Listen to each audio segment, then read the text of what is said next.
Hello everyone and welcome back to my channel for a brand new video on rFactor 2, and we're back with the Endurance Pack number 2, the second Endurance DLC that rFactor 2 has released that included, if you remember from the previous episode, 3 cars, the Cadillac DPI, this car that I'm showcasing today, which is the Lesia LMP2, and the Corvette C8R, which we tried out on a previous video. If you want to go and check it out, go and check it out. It's still out on the channel. It is a very recent video and I think it's a very good one with the Christmas vibe and all that. But Happy New Year yet again. We're back on rFactor 2 to try out the brand new LMP2 car. You know, for the time being we had one LMP2 car, which was the normal LMP2, and now we also have the Lesia LMP2, and it's nice to have another LMP2 car because in my opinion LMP2 racing is one of the very exciting things in this game that you can do. Endurance racing with LMP2 cars. It's what I'm actually doing at the moment on the Sim Racing Club League on Division 2, and if you really want to check me out, every single month I do an endurance race out there and I live stream it here on the channel. So being part of this like sort of league racing on LMP2, I'm very excited to finally see a new car added to the LMP2 category, and it's the Lesia LMP2. We had the normal, obviously we can't really change cars now midway through the season to the Lesia, but it would be very exciting to see a team probably choosing the normal over the Lesia or the Lesia over the normal. You know, it's nice to have choices just like we have on the GT3 category or the GTE category. So I'm very excited to try out this car, and what a better way to try out this car rather than with a race around Spa. So we're doing a 20-minute race around Spa, pretty much a day race. I didn't really want to do a day to night transition, but yeah, let's get into the race and see how this car feels. So we're here now on track, ready for the race here in Spa. Obviously the DLC track, Laser Scan Spa-Francorchamps track. Absolutely great track, and we've already tried it out once if I'm not mistaken in the channel. I made a special video on this track. I was very happy to finally see it in the game.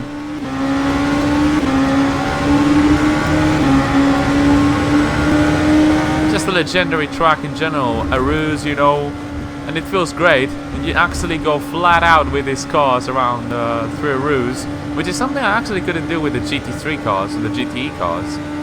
Surprisingly enough, I just couldn't. Probably was probably their setup, or it's obviously a little bit harder to do it with these cars. Obviously these LMP2 cars, better top speed, far better aerodynamically, just sticking like you can actually drive on rails with these cars. It feels like that. As we go up the inside there for a dive, the AI being fairly slow into lap number 1. Would you like me to try actually the Cadillac DPI eventually at some point? I don't know in which category you actually put this car, but if I would make a video on that car, I would probably go and try it out around Daytona, even though we don't have a Daytona laser scan version. But that's the one track that I would really like to try it out, because it's where it's got most of its victories. But tell me down in the comments below if you want to see another video on the Cadillac DPI on rFactor 2. But for the time being, we're driving this Lesia LMP2. The one thing I love about the design of this car is the beautiful lights at the front. The normal feels a little bit outdated with its front headlights, but the Lesia looks very futuristic. The whole shape of the car is a little bit more linear, a little bit more like, I don't know how to explain it, but it feels more like modern, and that's why I really like the design and all that. Being an LMP2 driver at the same time, I can actually compare the handling of the two cars. We're actually driving default setup in the Lesia, whereas with the normal I did the Imola race. I had a 2-hour stint or something like that. Didn't really go to plan, but in general I have a sort of feeling of how the handling of the normal is in comparison to this. As we're making moves, a few moves here, up the inside into turn number 1, making some slight contact, because the rFactor 2 AI is a bit of a mess. You don't really want to know how many times I've redone this race. Like, this is probably the 20th time I'm doing this race, because the rFactor 2 AI is just a bit of a mess, and you just can't really have a clean race with them. Probably I had a little bit, the aggression of the AI a little bit too high, but now we are on the slipstreaming of this yellow normal. We can go up the inside. He brakes very late as well, and he's just not going to allow me any space. Oh god, a car just almost went straight into me. That was a normal there, but that's The rFactor 2 AI has its positives, it has its negatives. Like, it's very racy, like he brakes very late, he goes for lunges up the inside, but sometimes it's just a little bit of a mess because you make contact very easily and they don't really give you a lot of space, they don't really respect you.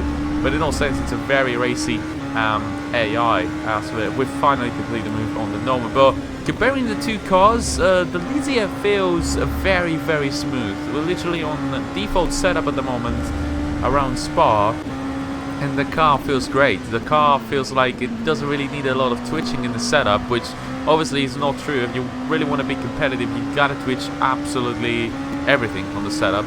That's why the top guys actually delivered like alien times.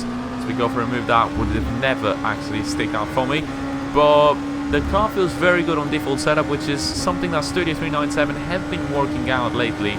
I've heard that they're trying to really like have better default setups for like beginner players to get a bit of a better feeling of how the car feels and get a better experience out of the car without really needing to twitch setups and all that, which is something that only like very, very pro sim racers would do. Like some people just want to jump straight into rFactor 2 and have a race or just practice a little bit, and they can actually do it with this car around Spa. Default setup feels very good, and the same with the Corvette CR around Sebring. It felt very good as well on default setup. But based on what I'm seeing right now, comparing the Noma to the Lesia on default setups, the Lesia is just far more comfortable. It feels like a better car, really, a car that you can actually get. Just look at me, just controlling the car through a roost as we're flat out there, flat out through a roost, 100%. Don't even be afraid to do that. So we're getting into the slipstream up the inside. The car in front of me tries to go up the inside as well. Not really possible. Oh, there's contact there. There's a crash right in front of me. There's a Toyota, but we managed to get away from it. But that is actually gonna not help out in terms of fighting. There's now not going to be a huge train of cars, so we're just going to need to catch up to the car in front and see if there's any more cars right in front so that we can actually have even more fights. But the Lesia feels very good, very smooth, very easy on the throttle and all that. We have 6 traction control, which probably explains why we are having it a bit easy. I don't really run on 6 traction control like on my race leagues. On my league racing I do 1 traction control, even 0 at some points, and then steadily increase it as the tires go off. Like I go up to 3 or 4 eventually by the end of my stint, but at the start, in order to get the maximum out of the car, I go on like 0 traction control, either 1 or 0. But this time, you know, it's just a video, we're just gonna have a clean and easy race, showcasing the car, so that's why we are on 6 traction control. But let's enjoy a little bit the engine sound, which is quite decent in my opinion. The LMP engine sounds are quite good in comparison to the GTE cars.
Wondering why I picked this livery up. I don't know, I just like the mint and yellow together. This is like a fairly cool color combination. This is probably the best livery in this car. No, I'm not gonna actually say that. Not the best, you know. But everybody has its own taste in colors. Do we even say that? I don't even know. Either way, just trying to catch up to that guy in front.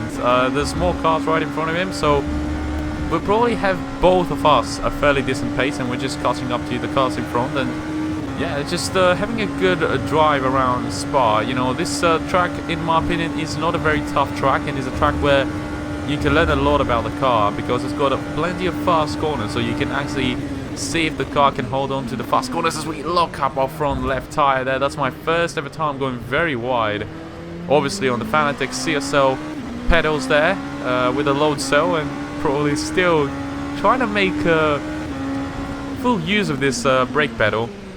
I'm still trying to learn how to not really lock up that much, or it feels better, don't get me wrong, the load cell pedal, like, it gives you an incredible amount of consistency.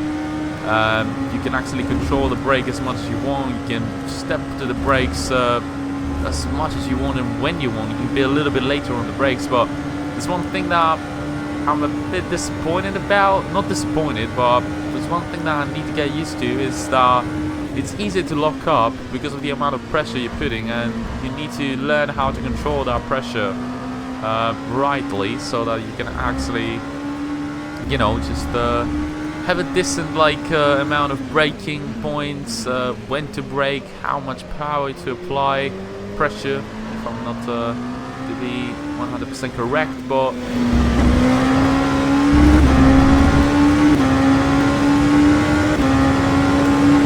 either way, we're currently catching up to the car in front. As you can see, there's plenty of cars right in front of that blue LMP2 Norma. That's a huge train of cars. I don't know how many laps we got left though. Must be plenty, in my opinion. We haven't been racing for too much, or probably around 10 minutes. As you can see there, we've completed almost 5 laps, so that's around 10 minutes around Spa. So yeah, we're catching up to the blue car, and by the time we need to overtake that blue car in order to gain even more position, it's currently sitting on, I don't even know what position we are. We're probably, yeah, 17th out of 38, as you can see on my wheel there. But we can gain even more positions. It's been a decent race, starting from 29th up to 17th, you know, 12 positions gained. So far so good, pace is good. Obviously the AI difficulty is not that high. I think I've got 100% AI difficulty, or 105, probably around Spa, and 80% aggression. Not 85, because on 85 the AI is just a little bit too crazy.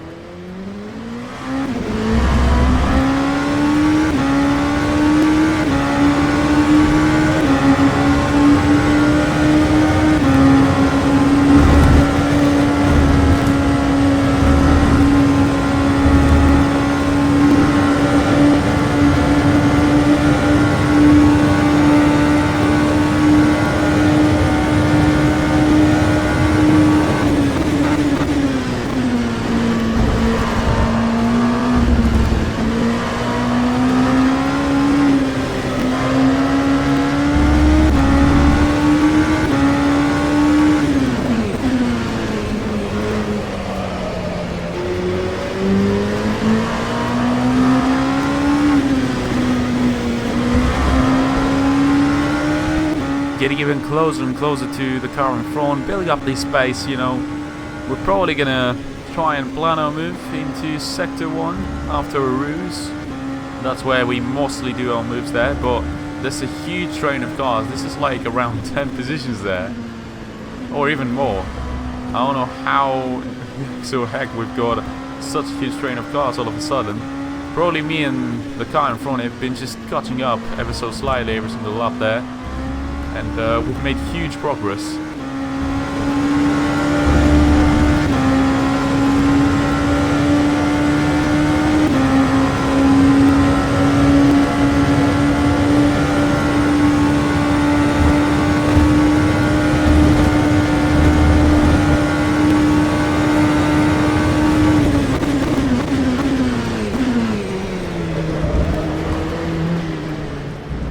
Very, very close to the back of him there as we exit the final corner.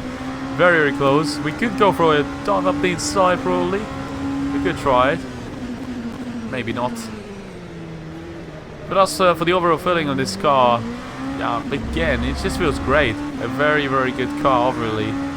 Not regretting a single pound of the Endurance DLC pack for the time being. I'm yet to try the Cadillac DPI. It's really a car that I'm not going to use in general. That's why I haven't tried it yet. But where's the Corvette and this car? I might actually try it even in league racing eventually at some point. We're getting closer to the car in front. We could go for a dive. Not possible there. He goes very well in the defensive line. So we could actually try and move into the next corner there. We get a good exit. Not good enough in order to go for a move, but we're still very close to him. Having a nice little fight there with the AI. As long as you're not really attacking them, it's good.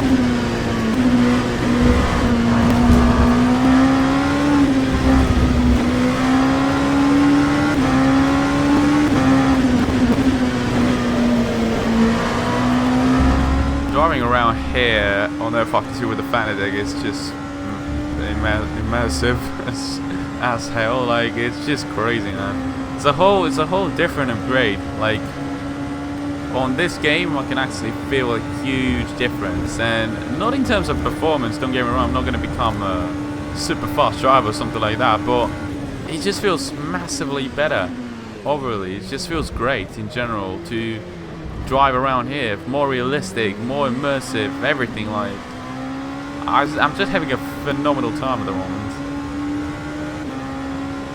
So we are very, very close to the car in front, and he's getting closer to the cars in front as well, so he's gonna have some slipstreaming. I don't get a good exit around turn 1.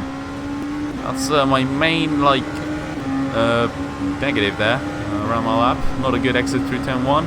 Through a roost though, flat out, absolutely lovely there. Look at how easily the car can just handle a roost flat out. This is majestic.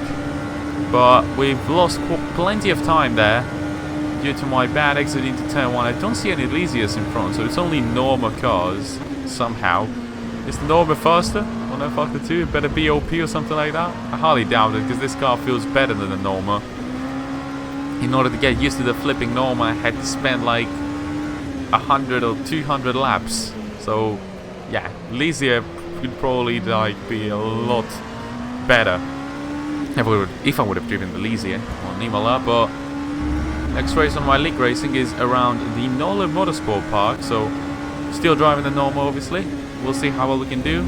The stream is actually this month in January, so make sure you stay tuned to the channel to check it out, as obviously a lot of time has passed there. We're almost on 8 laps, so probably around 2 more laps to go, because it's a 20-minute race and each lap is around 2:05 seconds.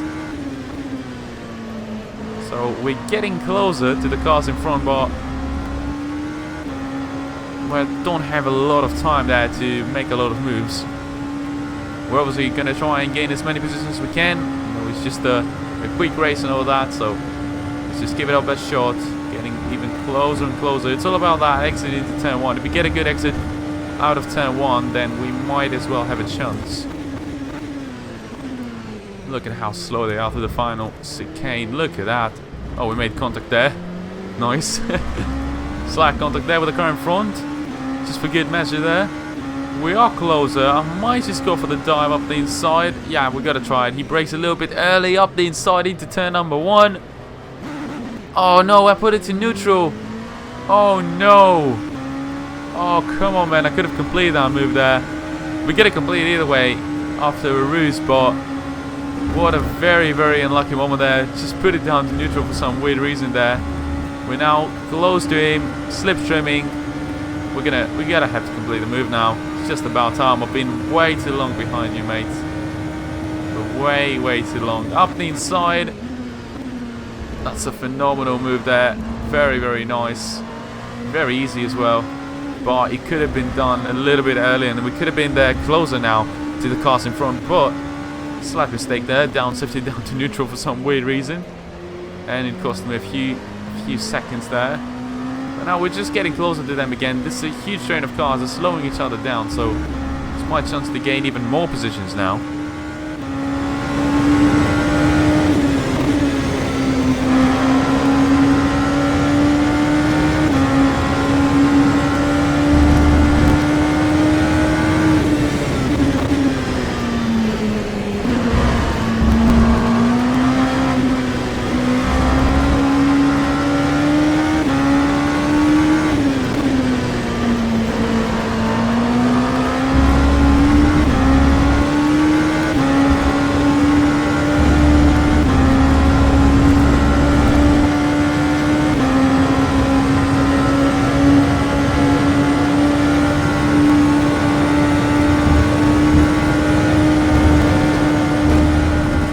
Touch that curve on the inside through the fast left-hander. It's really like slowing you down and just pushes you very, very on the outside of the track, which is not ideal. Like, I do it every now and then. It's a mistake, don't do it. But we're now very close. I don't know if that's the final lap, but we could go around the outside there for a move. The other car is on the inside. I'm on the outside, and I think we got a better exit there than him. That's actually very, very well walked move there. That's a nice move completed. And now through a ruse. Look at this view there. Greatly done. Through a ruse. We could go for a move up the inside of that red Norma. He goes to the inside there, trying to break the slipstreaming. I'm stuck behind him there. Changing back to the racing line. Any chance we could go up the inside. He got a bit of slipstreaming as well. Not giving me. He brakes very well there. Not allowing me to go up the inside into this corner, but we could do it now through this corner. Any chance? He's going to go up the inside and go around the outside this time round. Any chance I could make this move stick there? He's still up there on the inside. Not possible for me. Up the inside now in terms of this corner. And oh, he goes back into the racing line there, pushing me just a little bit wide. And he's still going to be right ahead of me. Look at this great fight there. I'm thinking this is the final lap as well. We will see the white flag and see if it's the final lap. Up the inside, trying to go with the car behind me. Not very possible there. But that's a great, great fight into the final laps of this race. Unfortunately, we couldn't complete the move on the red car, but we still got a final chance into the final chicane. If we just stay as close as we can to him. Not the best of runs. He's got a slipstreaming as well, which is not very helpful at all. That's why it's not very good to be in a train of cars, but we're still going to try and stay as close to him. We're not really in the slipstream. I see the white flag, so it's the final lap. No, we're not getting close to him. Could we go for the dive up the inside? You know, one final dive. Not possible, not possible, not possible. Probably a good exit to the final corner. It is a good exit, but it's not going to be just about enough. Very, very close to him, though. If we had one more lap, I probably would have gone for the dive up the inside, but it's the end of the race. P15, not that bad. Started from P29. Very good race, and I've had to say, like, this car is absolutely insane.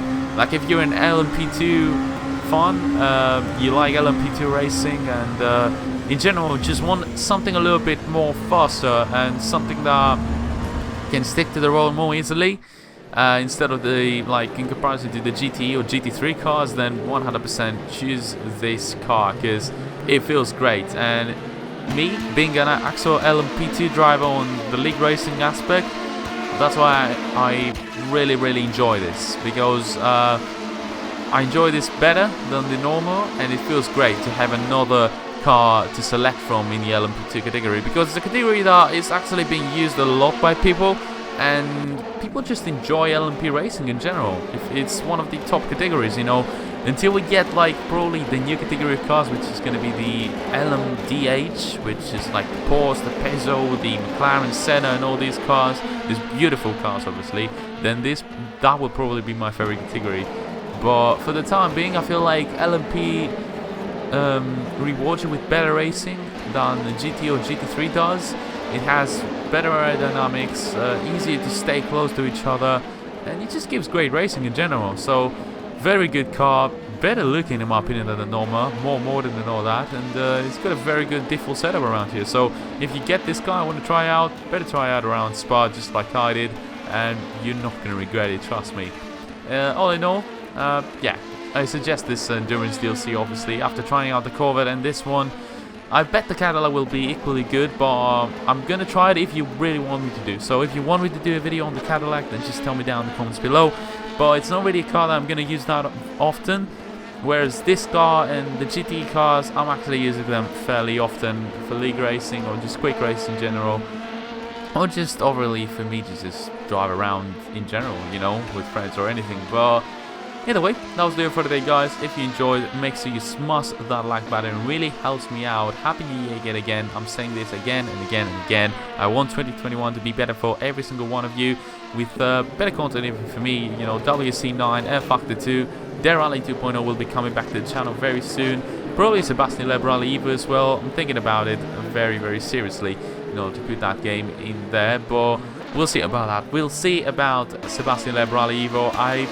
It's not been getting very good views lately, so that's why I've been a little bit resistant into posting another video. I'll still play the game on my own, but you know, if you really want to say it, just tell me down in the comments below yet again. I do whatever you want, guys. But I'm taking a slight break from WC9, and I'm going to be posting some Rally 2.0 in the next coming weeks, and then we'll be back with the WC9 episode number 28 or something like that. Season 2 pretty much starts on the WC9 career mode.